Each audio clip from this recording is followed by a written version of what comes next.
Saudari-saudari yang terkasih, di hari doa panggilan sedunia ini kita bersama-sama diajak untuk merenungkan. Kita itu sebenarnya pengen mempunyai pastor yang seperti apa. Maka kalau kita mengharapkan kira-kira itu lahir dari mana, maka kembali sebenarnya kita itu diajak untuk merenungkan keluarga kita masing-masing, di mana keluarga itu menjadi tempat persemaian panggilan-panggilan itu. Saya harap tidak hanya meminta keluarga yang lain, tetapi masing-masing keluarga mempersiapkan.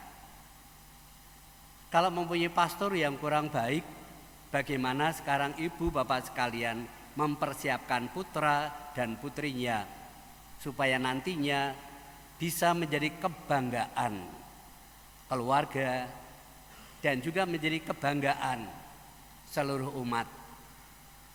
Pastor yang cerdas gitu ya. Pastor yang bisa memahami, mengerti domba-dombanya.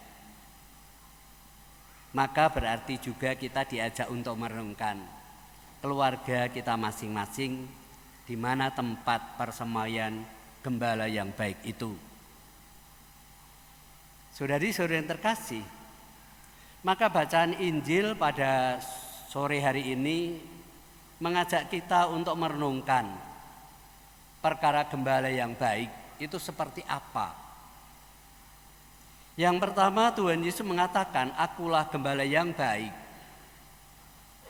Gembala yang baik itu sebenarnya dipertentangkan dengan orang atau seorang upahan.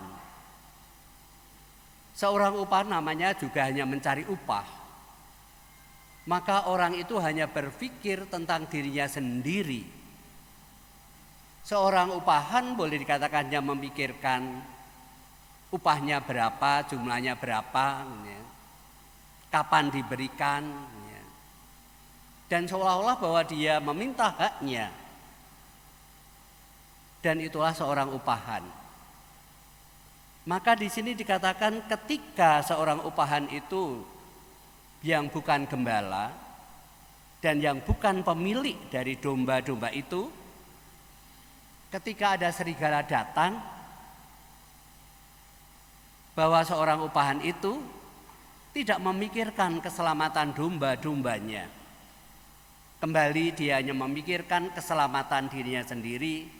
Maka dikatakan seorang upahan ketika ada serigala datang, lari, boleh dikatakan terbirit-birit untuk boleh dikatakan menyelamatkan dirinya. Ia lari karena ia seorang upahan dan tidak memperhatikan domba-domba itu. Sedangkan Tuhan Yesus mengatakan, "Akulah gembala yang baik." Dia tidak pernah berpikir tentang dirinya sendiri, bahwa dia selalu memikirkan bagaimana domba-domba itu bisa makan, bisa minum, sehat.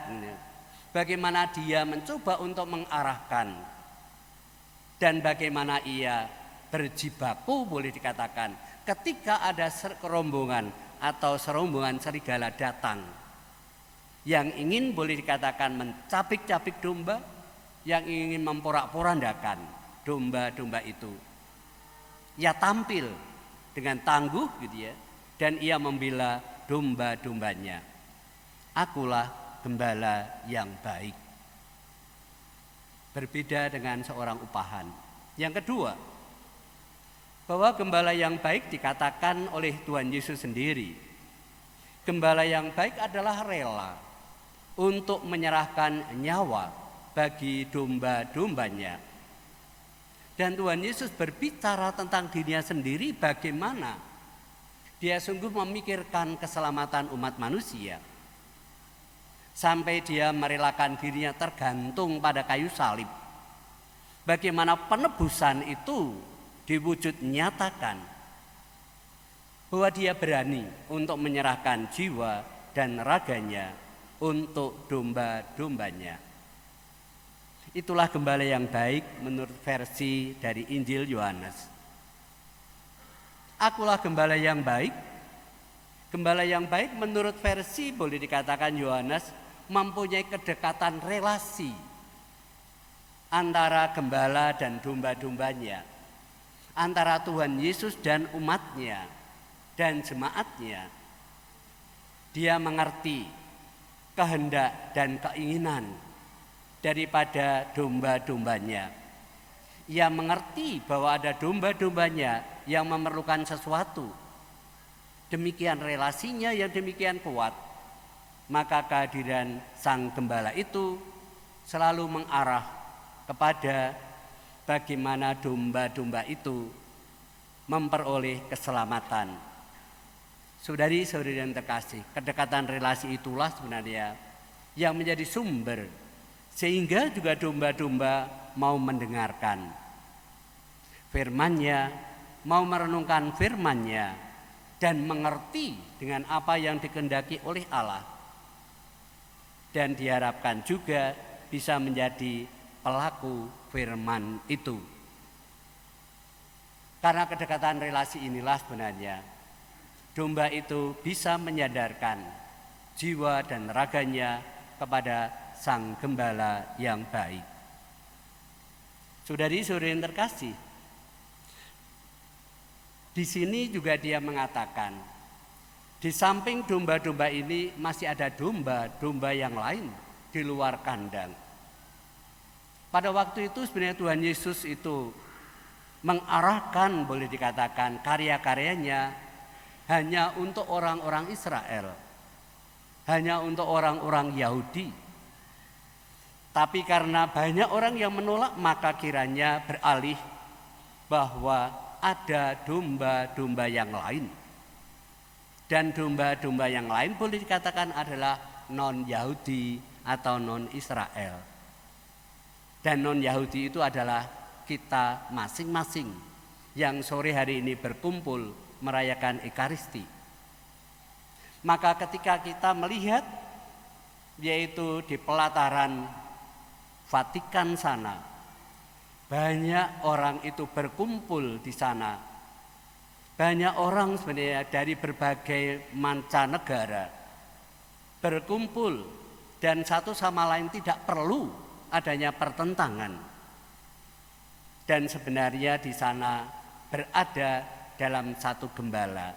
Itulah yang disabdakan Tuhan Yesus. Ada domba yang lain yang di luar dari kandang ini. Dan domba yang lain itu juga harus kugembalakan, dan mereka mendengarkan suaraku. Kita berharap bahwa kita yang berkumpul di tempat ini mendengarkan firman-Nya, merenungkan firman-Nya, dan menjadi pelaku firman-Nya. Itu yang kita doakan, yang kita harapkan muncul dari domba-domba yang lain. Saudari-saudari yang terkasih, menyerahkan diri bukan karena dia kalah.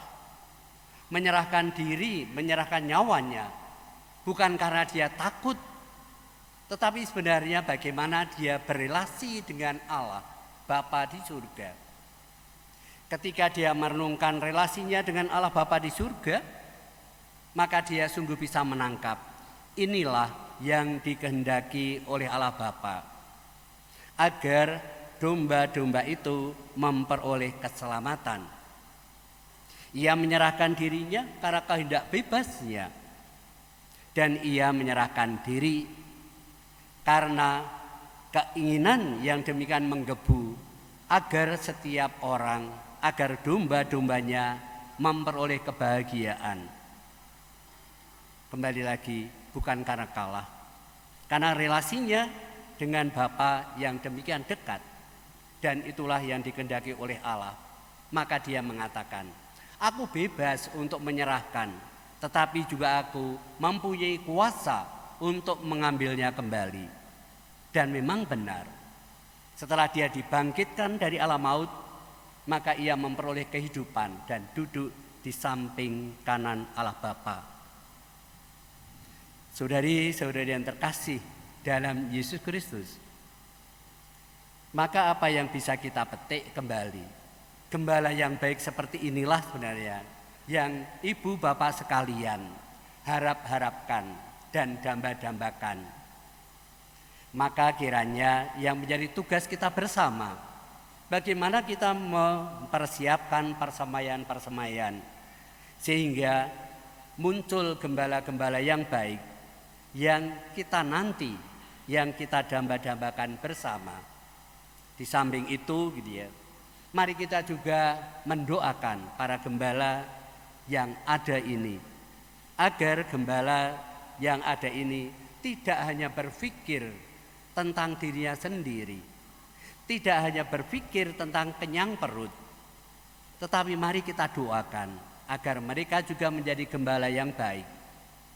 Karena gembala yang saat ini adalah orang-orang yang boleh dikatakan kurang pantas menjadi seorang gembala. Tetapi karena doa ibu bapak sekalian, saudari-saudara sekalian, dijadikan pantas dan dijadikan tangan kanan Allah untuk menjadi mitra Allah, teman kerja Allah, menjadi gembala yang baik.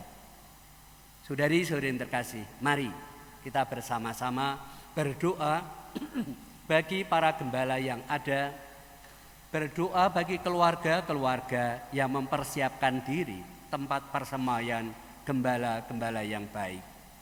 Mari kita memohon pada Tuhan agar Tuhan mencurahkan berkat dan rahmat-Nya sehingga gembala-gembala yang baik itu muncul dari keluarga kita masing-masing dan menjadi pelayan-pelayanan yang tangguh. Tuhan memberkati.